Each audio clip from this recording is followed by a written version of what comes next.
આકાશા હંસા હાલો રે બ્રહ્મધામ. આવા પદો ક્યારે થાય ખબર? સાતમી ભૂમિકાના કોઈ મહાપુરુષ હોય ત્યારે. પરમહંસો કે ધામ કી શોભા કહી ન જાય, સુરતા સુહાગન રમ રહી આઠો પૌર સદાય.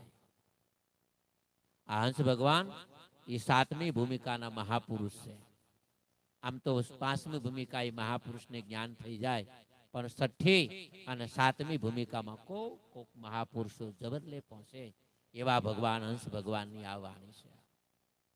કારણ એટલે તો ભગવાન મહાપુરુષ કહે છે, કબીર પણ કહે, સગુણ કી કરો સેવા, નિર્ગુણ કા કરો જ્ઞાન, સગુણ નિર્ગુણ કે ઉપરે હે સદગુરુ કા ધ્યાન. આ ધામ કેવું છે? સગુણની તમે જો સેવા કરો ત્યાં પહોંચવું હોય તો. સેવા કોની કરવાની છે? સગુણ કી સેવા કરો, કરો નિર્ગુણ કા જ્ઞાન. કબીર કે સગુણ નિર્ગુણ કે ઉપરે હે સદગુરુ કા ધ્યાન. પેલા તો સગુણની સેવા કરવાની. કોની સેવા કરવાની છે? જળની નહીં, સગુણની સેવા. ભગવાનના બે રૂપ છે, એક સગુણ અને એક નિર્ગુણ. સગુણમાં તો આપણી માતા છે, આપણા પિતા છે, આપણો જે પરિવાર છે, આપણી પત્ની છે, આપણા પુત્ર છે, આપણા બાળકો છે, આપણા પાડોશી છે, આપણા સગા કોઈ પણ મનુષ્ય માત્ર. બડે ભાગ મનુષ્ય તન પાવા, સુર દુર્લભ સદગ્રંથ ગાવા. ભગવાનને કેમ ભોગ લાગે છે? મૂર્તિ પૂજામાં, મંદિરમાં, શિવ મંદિરમાં, રામજી મંદિરમાં કે એ જમતા નથી. જમે ને તો ભોગ લગાડતા બધા બંધ થઈ જાય. ખબર છે જમતા નથી. આખું કુટુંબ પાણી પાવા ભેગું થાય. ખબર છે કે હવે પાણી ગળાયટું ઉતરે એમ નથી. ત્યારે બધું આખું કુટુંબ ભેગું થાય. અને આ બધા મરતી વખતે 15મો અધ્યાય કરાવે, તમે એમ લાગે ભગત થઈ ગયા કે નહીં.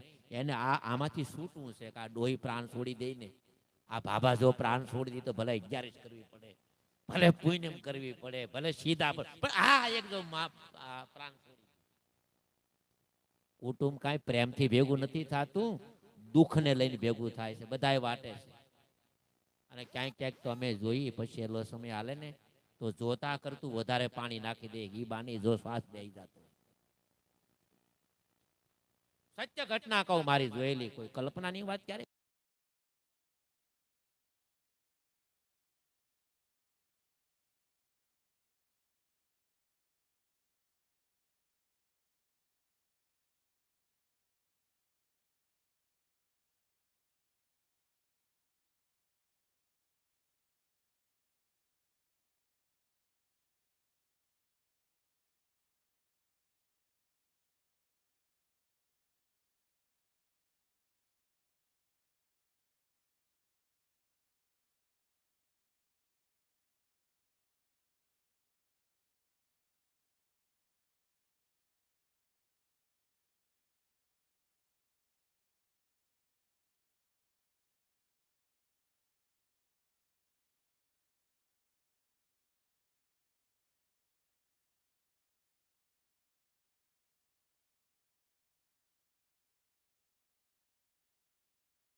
પડે. આ કાજુ બદામ પિસ્તા 24 કલાક ખાઈને એને દુનિયાના બહુ ગળા કરવા પડે, બહુ ખાટકી થવું પડે ત્યારે કરીએ. આંખની થી કચરો કેટલો આવે છે, કાનથી કેટલો કચરો આવે છે, અને આપણે આ જીવ્યાથી જાજો કચરો આવે છે. ત્રણ ઠેકાની જો પવિત્ર થઈ જાય, આંખ પવિત્ર થઈ જાય, કાન પવિત્ર થઈ જાય, આપણી વાણી પવિત્ર થઈ જાય. હું કોઈને અપવિત્ર બોલું નહીં, હું કોઈને અપવિત્ર વાણી સાંભળું નહીં, હું કોઈ માથે અપવિત્ર દ્રષ્ટિ કરું નહીં. આમ તો વૈરાગી લોકોએ જરૂર પૂરતી છે માતા બહેનોનો સંગ ન કરવો જોઈએ. અમારે અહીંથી આવી અહીંથી સીધું ઘેર વહી જવાનું. પછી અમારો લાંબો ટૂંકો કોઈ માતા બહેનો સંબંધ અમે નથી બાંધતા. એક ઠેકાણે બાંધ્યો છે એટલો બસ. એ ગુરુમુખીના લક્ષણ છે. તો જલપાન કેવી રીતે કરવું, ભોજન કેવી રીતે કરવું, એ પ્રમાણે પહેલા જીવન જો પવિત્ર બને તો સગુણ કઈ કર સેવા, નિર્ગુણ કા કબીર કે કર જ્ઞાન. તું કોણ છો ને પરમાત્મા કોણ છે જાણ. પ્રભુ છે કોણ, તું છે કોણ, જરા જ્ઞાને વિચારી જો. ક્યાં કાશીમાં બેઠા બેઠા કબીર કહે છે કે સગુણ કી સેવા કરો, નિર્ગુણ કા કરો જ્ઞાન. એ જ વાત નર્મદાના તટમાંથી રાજપીપળામાં સતાર સાહેબ કે પ્રભુ છે કોણ, તું છે કોણ, જરા જ્ઞાને વિચારી જો. હતો તું ક્યાં અને આવ્યો છે ક્યાં, અને અહીંથી તું ક્યાં જવાનો છે. લઈ લે હજી સદગુરુથી જ્ઞાન, આમાં ભેદ શાનું છે. એથી એક ડગલું આગળ ભગવાન કહે છે કે અંસા હાલો રે બ્રહ્મધામ. તમે ખાલી ભૂલા પીડ્યા છો બસ. બાકી તમે એ જ વ્યક્તિ છો જેને તમે ખોજો છો. તમે એ જ વ્યક્તિ છો જેને તમે પામવાના છો. તમે એ જ વ્યક્તિ છો જેને તમે પ્રભુ માનો છો. તમે એ જ વ્યક્તિ છો જેને મળવાથી પરમ પદ વિશ્રામ મળવાનો છે. તમે એ જ વ્યક્તિ છો જેને આ જગતની રચના કરી છે. તમે એ જ વ્યક્તિ છો કે રચના કરીને પાછા તમે ભૂલા પીડ્યા. એ પરમ તત્વ માટે ભગવાન કહે સોહમ માર્ગ ગુરુ ગ્રહો. કોઈ બ્રહ્મનિષ્ઠ બ્રહ્મસોત્રી એવા સદગુરુને ધારણ કરો. હજી છે હાથમાં બાજી, અરે જીવ જો જરા જાગે. શું કરવાથી પ્રભુ મળશે? જપ કરવાથી, તપ કરવાથી, તીર્થ કરવાથી, વ્રત કરવાથી નહીં.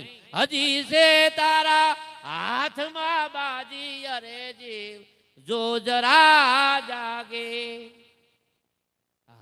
ધરી લે ધ્યાન, ધરી લે ધ્યાન, ઘટમાં તો મળ્યો અવસર મજાનું છે. અને બાપુએ પણ કીધું, મણીરામ બાપુએ, ઢઢા ઢોંગી આનો નહીં આવે. આમાં ગાફી ગોથા ખાય કે માર, આ ઢઢા ઢોંગી નો ન પામે કોઈ પાર. એટલે જે મૂળ પરમાત્મા છે એની જો જાણકારી મળી જાય તો નિર્ગુણ કા કરો જ્ઞાન, સગુણ કી કરો સેવા. માતાની સેવા, પિતાની સેવા, પરિવારની સેવા, ગામની સેવા. અરે ન થાય ને તો આપણે એને નુકસાન ન કરીએ પણ એક સેવા. એટલા બધા વ્યક્તિને આપણે બેસવા માટે ક્યાંથી પથણું લઈ આવીએ, પણ બીજાને જો સારી જગ્યા મળતી તો હું જરીક હટી જાઉં. બસ આ એક સેવા છે. હટી જાઓ, સેવા. નિર્ગુણ નું જ્ઞાન. નિર્ગુણ કે પરમાત્મા કેવા છે? ગુરુ પૂર્ણિમા ક્યારે થવાની? 13 વર્ષ વીતી ગયા રામની હારે લક્ષ્મણજીને.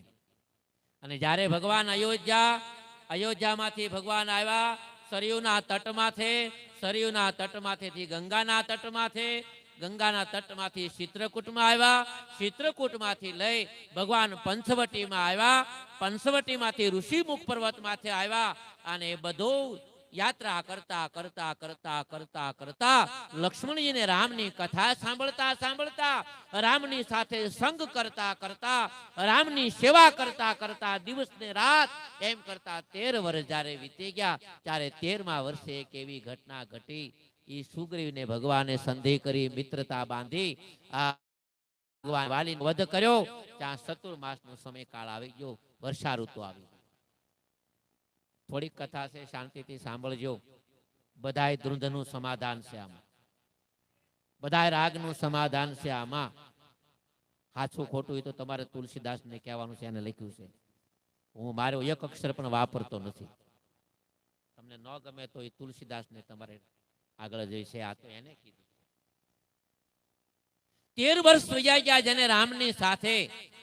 13મા વર્ષમાં ચતુર્માસની અવધિ છે.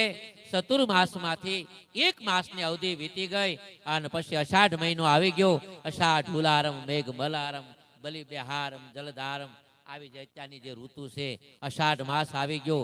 આવો સમય કાળ આવી ગયો અને એ સમયના ગુરુ પૂર્ણિમાની કથા આલે છે રામ અને લક્ષ્મણ.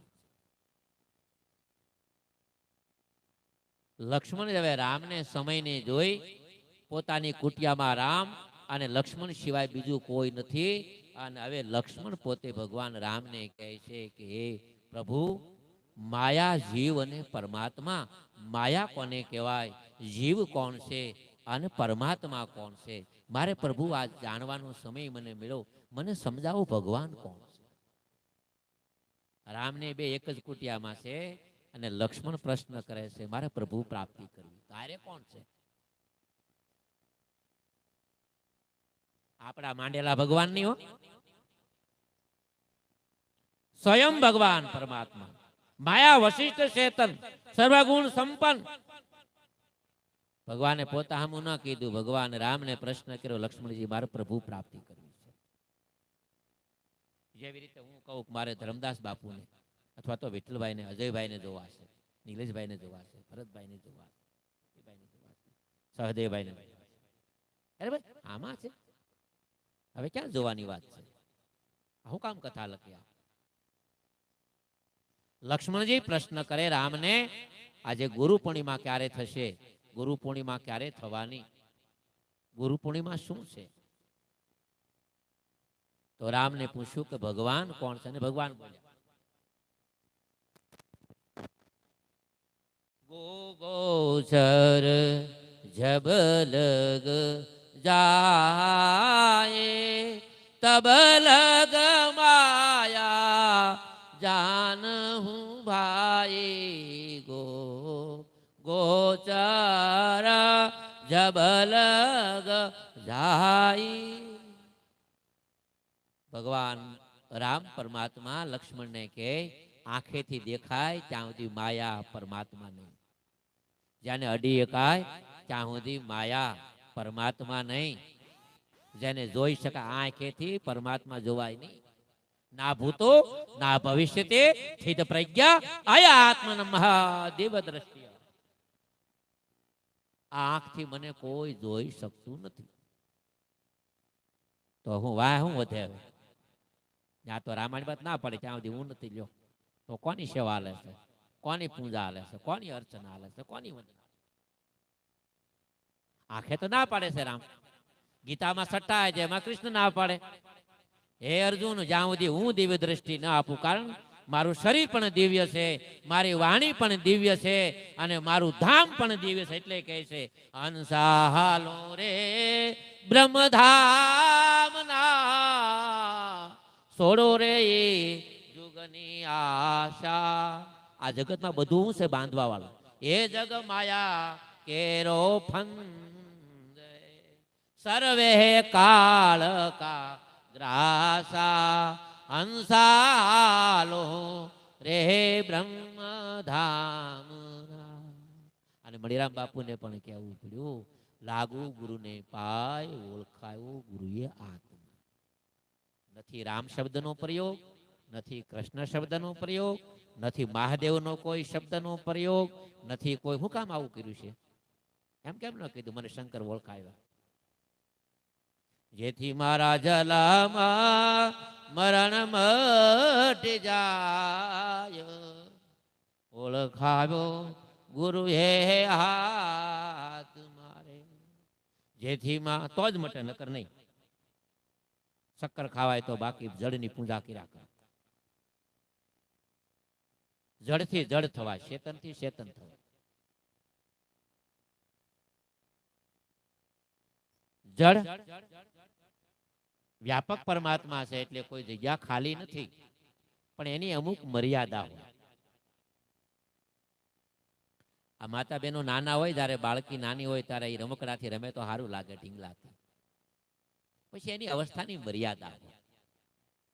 નાની બાળકી હોય તો એને માથે કેટલા રમકડા લાવે, બજારમાં જ્યારે જાય ત્યારે લેતા આવે, જ્યારે લેતા આવે. અને આપણે પણ એ દીકરો હોય કે દીકરી, નાની દીકરી હોય અને એની દીકરી રમકડાથી રમતી હોય, ઢીંગલાથી, પોચાથી, એ બધા માયકોર બધા પ્રસંગો ઉજવે, માયકોર જાન આવે, બધું કરે બે, પણ એ બધું ઢીંગલા પોચાની રમત છે.